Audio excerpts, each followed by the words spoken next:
आज हम जो टॉपिक पढ़ेंगे वो टॉपिक बहुत इंपॉर्टेंट है, बहुत ध्यान से इस चीज़ को आप समझिए। हमारा टॉपिक है सेंट्रल डॉग्मा। सेंट्रल डॉग्मा कहा जाता है उस पूरी प्रोसेस को जिस प्रोसेस में DNA again and again replication की प्रोसेस करता है। डीएनए से एमआरएनए की फॉर्मेशन होती है एंड एमआरएनए से प्रोटीन की फॉर्मेशन होती है। इस पूरी प्रोसेस को हम बोलते हैं सेंट्रल डॉग्मा। ठीक है, सेंट्रल नाम इसे दिया है क्योंकि आप सबको पता है न्यूक्लियस कहाँ प्रेजेंट होता है, at the centre of the cell.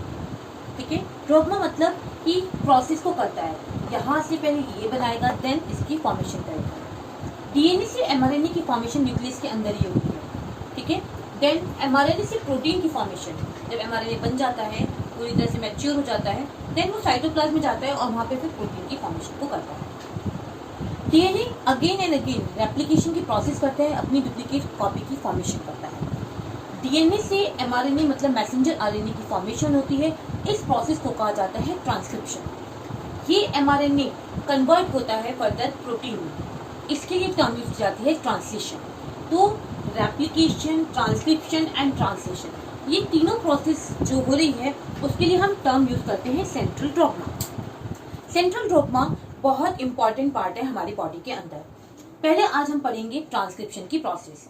इससे पढ़ने से पहले कुछ टर्म्स हैं जो आपको क्लियर होनी चाहिए। ट्रांसक्रिप्शन एक ऐसी प्रोसेस है जो एमआरएनए की फॉर्मेशन करता है, और सबको पता है डीएनए डबल स्ट्रैंडेड स्ट्रक्चर है। इन दोनों स्ट्रैंड में से कोई एक ही स्ट्रैंड ट्रांसक्राइब होगा, दूसरा स्ट्रैंड ट्रांसक्राइब नहीं होता। ये सबसे इंपॉर्टेंट पार्ट है। रिपीट कर रही हूँ, डीएनए डबल हेलिकल स्ट्रक्चर है, इसमें से कोई एक ही ट्रांसक्रिप्शन की प्रोसेस करेगा, दूसरा ट्रांसक्रिप्शन की प्रोसेस नहीं करेगा। अब आपको मेन याद रखना है कि ऐसा क्यों हो रहा है। आप दो स्ट्रैंड बना लीजिए, एक 5 प्राइम टू 3 प्राइम, एक 3 प्राइम टू 5 प्राइम। सबको पता है डीएनए के न्यूक्लियोटाइड से मिलकर बना है, एडेनिन, ग्वानिन, थाइमिन, साइटोसिन। कोई भी एक सीक्वेंस आप बना लीजिए। ठीक है, एक अपर पार्ट के लिए, एक लोअर पार्ट के लिए। ठीक है, अब आप मान लीजिए कि ये एज ए टेम्पलेट काम कर रहा है। कैसे काम कर रहा है? क्योंकि मैंने कहा दोनों में से कोई एक स्ट्रैंड ही टेम्पलेट की तरह काम करेगा, दूसरा नहीं करेगा। उसको समझने के लिए आप समझिए कि कोई एक स्ट्रैंड टेम्पलेट की तरह काम कर रहा है। मान लीजिए ये टेम्पलेट की तरह काम करता है। सबको पता है डीएनए और आरएनए में एक मोस्ट इंपॉर्टेंट डिफरेंसेस है। क्या? डीएनए के अंदर एडेनिन और थाइमिन होते हैं, ग्वानिन एंड साइटोसिन होते हैं, ये डबल बॉन्ड एंड ये ट्रिपल बॉन्ड। जबकि आरएनए के अंदर टी की जगह यूरेसिल होता है, बाकी सेम होते हैं। ठीक है, तो अब आप एज्यूम करके ये टेम्पलेट है, तो इसके क्या बनाना है आपको? एमआरएनए की फॉर्मेशन करनी है। टी की जगह U A C G, U A C G, U A C G, U A C G, U A C G, U A C G. यहाँ पे आप लिख दीजिए 5 प्राइम और यहाँ रख दीजिए आप 3 प्राइम। ठीक है, आप एक और सीक्वेंस बना लीजिए कि आपका एमआरएनए बन गया। अब आप इस सीक्वेंस को और इस सीक्वेंस को बहुत ध्यान से देखिए। सिर्फ इन दोनों सीक्वेंस में एक माइन्यूट सा डिफरेंस होगा, जहां अपर वाली उसमें टी होगा, वहां नीचे वाले में यू होगा। अदरवाइज सेम सीक्वेंस होगी जो आपने ये बनाई है। देख लीजिए, यू की जगह T A C G, you की जगह T A C G, you की जगह T A C G, you की जगह T A C G, you की जगह टी ए सी जी। दोनों स्ट्रैंड एक जैसे है ना, और इसलिए ये इसका क्या कहलाता है? कॉम्प्लीमेंट्री कहलाता है। मेनली जो एमआरएनए बन रहा है, क्योंकि हम बता रहे हैं कि बाद में वो क्या बनाएगा? प्रोटीन की फॉर्मेशन करता है, और प्रोटीन की फॉर्मेशन के लिए कोडोन की जरूरत होती है। ठीक है, ये जो एमआरएनए है ये हमें कोड देता है, और उस कोड का एंटी कोड आएगा, वो बाइंड करेगा, तब प्रोटीन की फॉर्मेशन होती है। तो कोड का मतलब होता है 3 न्यूक्लियोटाइड की सीक्वेंस को हम बोलते हैं कोड। ये देखिए, ये 3 न्यूक्लियोटाइड की क्या है? सीक्वेंस है। इसको कहा जाता है कोड। ठीक है, इसके अगेंस्ट एंटी कोड आता है, और तब किसकी फॉर्मेशन होती है? प्रोटीन की फॉर्मेशन होगी, जो हम आपको बाद में बताएंगे।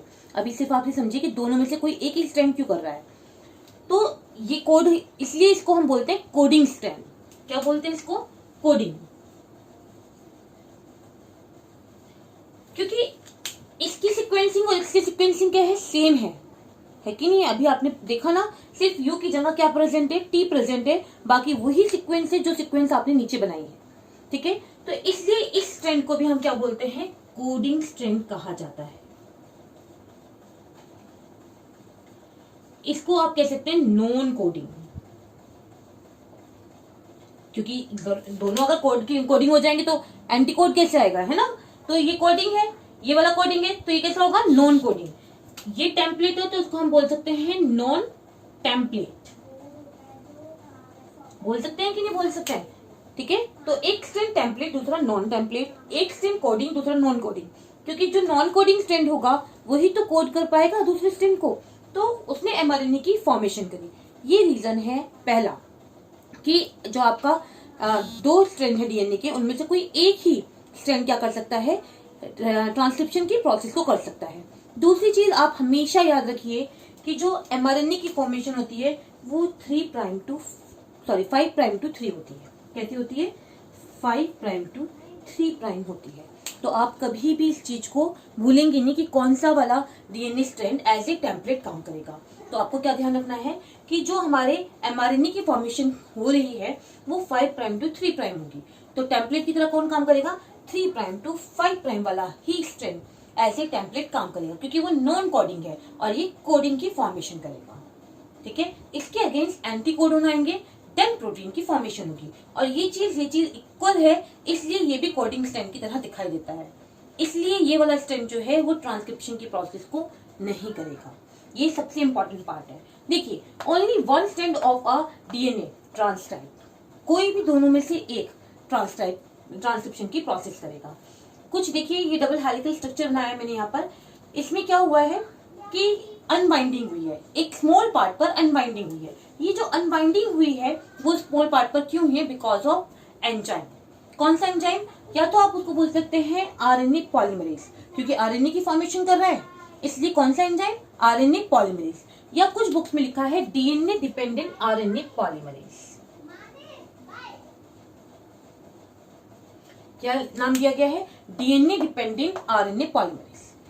कुछ बुक्स में ये नाम दिया हुआ है, नहीं अदरवाइज आरएनए पॉलीमरेज भी आप लिख सकते हैं, वो भी राइट आंसर है। तो आरएनए पॉलीमरेज क्या करता है? इसे अनबाइंड करता है एक स्मॉल एरिया को। और आरएनए पॉलीमरेज की खासियत है कि वो एक पर्टिकुलर डीएनए की सीक्वेंस पर ही जाकर बाइंड करता है। रिपीट कर रही हूं, आरएनए पॉलीमरेज का काम होता है, ये जो अनबाइंडिंग हुई है बीच में कुछ न्यूक्लियोटाइड्स के बीच में, वो कौन कर रहा है? वो आरएनए पॉलीमरेज करता है। और ये जो आरएनए पॉलीमरेज अनबाइंडिंग कर रहा है, ये ऐसे ही डीएनए के किसी पार्ट से नहीं करता, कि एक पर्टिकुलर सीक्वेंस होती है, उस सीक्वेंस पे जाके बाइंड करता है और वहीं से वो अनबाइंडिंग करेगा। वो जो पर्टिकुलर सीक्वेंस है उसको हम बोलते हैं प्रमोटर। क्या कहा जाता है? देखिए, first RNA polymerase bind to the DNA molecule particular site called promoter. ठीक है, अब आप हायर क्लास में जाएंगे तब आप पढ़ेंगे कि यूकैरियोट्स में वो प्रमोटर की साइट दूसरी होती है एंड प्रोकैरियोट्स में दूसरी होती है। नॉर्मली उसको हम एक नाम दिया गया है टाटा बॉक्स। क्या नाम दिया गया? वो जो प्रमोटर है उसको नाम दिया गया है टाटा बॉक्स। टाटा बॉक्स इसलिए कहा गया है, उस पर्टिकुलर सीक्वेंस में एडेनिन और थाइमिन ज्यादा मात्रा में प्रेजेंट है। ये देखिए, TA है ना, तो यहाँ पर आपको पूरी सीक्वेंस में ए दिखाई दे रहे हैं और टी दिखाई दे रहे हैं। तो हमने देखा है लगभग 7-8 न्यूक्लियोटाइड की सीक्वेंस है और इस सीक्वेंस में मोस्टली एडमिन और थाइमिन ही प्रेजेंट है। तो उस पर ये आरएनए पॉलीमरेज जाकर बाइंड करता है और वहां से अनबाइंडिंग की प्रोसेस करता है। अब जो ट्रांसक्रिप्शन की प्रोसेस है, फर्दर इसको इजी करने के लिए उसको मेन 3 पार्ट्स में डिवाइड किया गया है, इनिशिएशन, इलोंगेशन एंड टर्मिनेशन। नाम इंडिकेट कर रहे हैं कि क्या कर रहे हैं, फिर मैं आपको आगे बताऊंगी कि किस तरह से प्रोसेस करते हैं। इनिशिएशन का मतलब है किसी चीज की शुरुआत करना, जो कि आरएनए पॉलीमरेज ने यहाँ पर करना स्टार्ट कर दिया। ठीक है, इलोंगेशन का मतलब धीरे धीरे उस चीज का बढ़ना। टर्मिनेशन का मतलब है अब इस प्रोसेस का एंड आने वाला है, टर्मिनेटेड पॉइंट आने वाला है, ये प्रोसेस अब स्टॉप हो जाएगी, उसके लिए टर्म यूज करते हैं स्टॉप।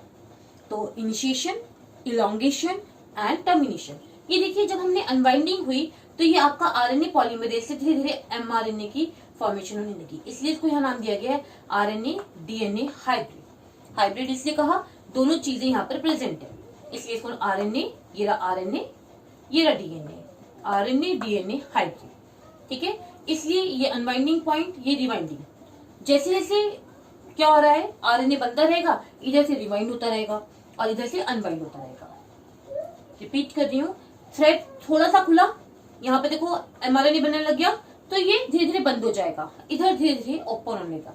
इसलिए यहाँ लिखा है रिवाइंडिंग और यहाँ लिखा है अनबाइंडिंग, क्योंकि पॉलीमरेज एंजाइम इधर की तरफ बढ़ता चला जाएगा। ये नॉन टेम्पलेट, ये टेम्पलेट, ये कोडिंग, ये नॉन कोडिंग। एक और ना से इसको बोला जाता है सेंस या एंटी सेंस। इतना आपको पढ़ने की जरूरत नहीं है, आप ये दो ही टर्म्स पढ़ें, template, template, non template, non coding, coding. तो आपको मेन आपका आंसर मिल गया होगा कि क्यों ट्रांसक्रिप्शन के प्रोसेस में दो डीएनए में से सिंगल एक ही स्ट्रैंड ट्रांसक्रिप्शन के प्रोसेस को करता है। Thank you class.